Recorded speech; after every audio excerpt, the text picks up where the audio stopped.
কিয়ামতের ময়দান তো বড় কঠিন ময়দান। সেই ময়দানের অবস্থাটা কেমন হবে? আল্লাহ তাআলা বলেন, দুনিয়ায় যারা আপন ছিল পরকালে তারা পর হয়ে যাবে। কিয়ামতের ময়দানে সবচাইতে আপন হবে মুহাম্মাদুর রাসূলুল্লাহ সাল্লাল্লাহু আলাইহি ওয়াসাল্লাম। আল্লাহ তাআলা কোরআনুল কারীমের মধ্যে বলেন, ইয়াউমা ইয়াফিরুল মারউ মিন আখিহি ওয়া উম্মিহি ওয়া আবিহি ওয়া সাহিবাতিহি ওয়া বানিহি লিকুল্লি ইমরিইম মিনহুম ইয়াউমা ইযিন শাআনুন ইউগনি। আল্লাহ বলেন, সেই দিন ভাই তার ভাইয়ের থেকে পালাবে। ওয়া উম্মিহি ওয়া আবিহি, হায় রে কিয়ামতের ময়দান তো এমন কঠিন ময়দান। আল্লাহর নবী বলেন, সেই দিন ভাই ভাইয়ের থেকে পালাবে, পিতা সন্তানের থেকে, সন্তান পিতার থেকে পালাবে।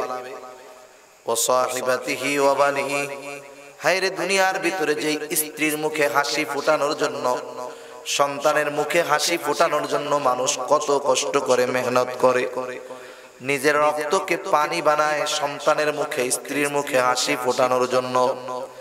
সেই দিন এই স্ত্রী সন্তান থেকে বাবাও পালাবে, বাবাও পালাবে, সন্তানও বাবার থেকে পালাবে, স্বামীও স্ত্রীর থেকে পালাবে, স্ত্রীও স্বামীর থেকে পালাবে। সবার চিন্তা থাকবে, না জানি ওইও আমার কাছ থেকে কিছু উপকৃত হতে চায়। বাপ ছেলের দিকে চিন্তা করবে, না জানি আমার কাছে নেক টেক চাইয়া বসে। সম্ভবত তাফসীরে কবীরের মধ্যে আসছে, এক ব্যক্তির গুনাহ আর সওয়াবকে আল্লাহর সামনে ওজন দেওয়া হবে, সমান সমান, গুনাহও সমান, নেকও সমান। আল্লাহ তাআলা বলবেন, বান্দা একটা নেকি যদি হয় তুমি জান্নাতে যাইতে পারবা। ওই লোকটা বলবে, আল্লাহ দুনিয়ায় তো আমার কত মুহিব্বিন ছিল, বন্ধু ছিল, ভাই বেরাদার ছিল, আত্মীয় স্বজন ছিল, এদের কাছে গিয়া যদি আমি আমার দুরবস্থার কথা বলি, একটা কেন 10টাও নেকি দিবে, অসুবিধা নাই। কারণ দুনিয়ার বড় বড় বিপদ যখন হইতো, তারা আমার সহযোগিতার জন্য আগায় আসতো। কেউ অর্থ দিয়ে সহযোগিতা করত, কেউ সৎ পরামর্শ দিয়ে সহযোগিতা করত। আমি একটু আমার বন্ধুদের কাছে, আত্মীয় স্বজনের কাছ থেকে ঘুরে আসলে নেকিটা পাওয়া যাব। আল্লাহ তাআলা বলবেন, যাও। লোকটা এবার বন্ধু বান্ধবের কাছে যাবে। দুনিয়ায় যাদের সাথে আড্ডা মারতো, চা খাইতো, গল্প করতো, বন্ধু বান্ধবরা কিয়ামতের কঠিন মুসিবতের দিন বন্ধুত্বের পরিচয় দিবে না। সেই দিন তারা তার বন্ধুত্বকে অস্বীকার করে বসবে।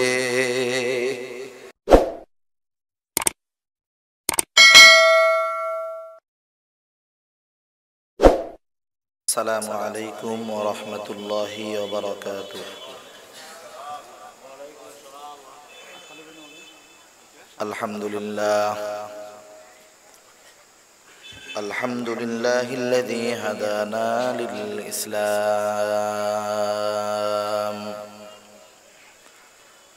আল্লাযী নাযালাল কুরআন হুদাল লিন-নাসি ওয়া বায়িনাতিন মিনাল হুদা ওয়াল ফুরকান,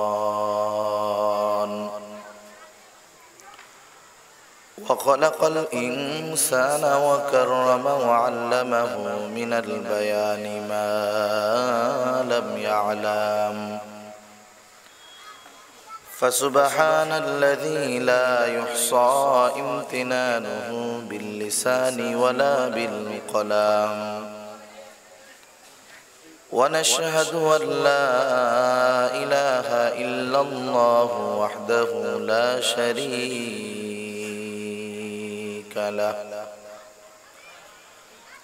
ونشهد أن سيدنا وسندنا وحبيبنا وطبيبنا وأولانا ومولانا محمد صلى الله تعالى عليه وعلى آله وأصحابه وبارك وسلم تسليما كثيرا كثيرا.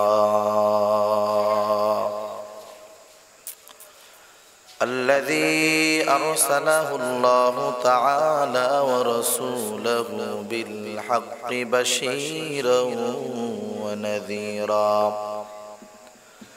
وداعيا إلى الله بإذنه سراجا وقمرا منيرا أما بعد فأعوذ بالله من الشيطان الرجيم بسم الله الرحمن الرحيم كل نفس ذائقة الموت وإنما توفون أجوركم يوم القيامة فمن زحزح عن النار وأدخل الجنة فقد فاز وما الحياة الدنيا إلا متاع الغرور.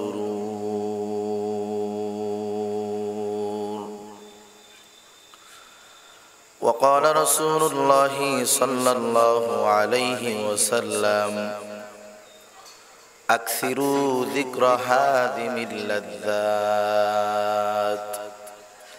يعني الموت أو كما قال النبي عليه الصلاة والسلام صدق الله العلي العظيم وصدق رسوله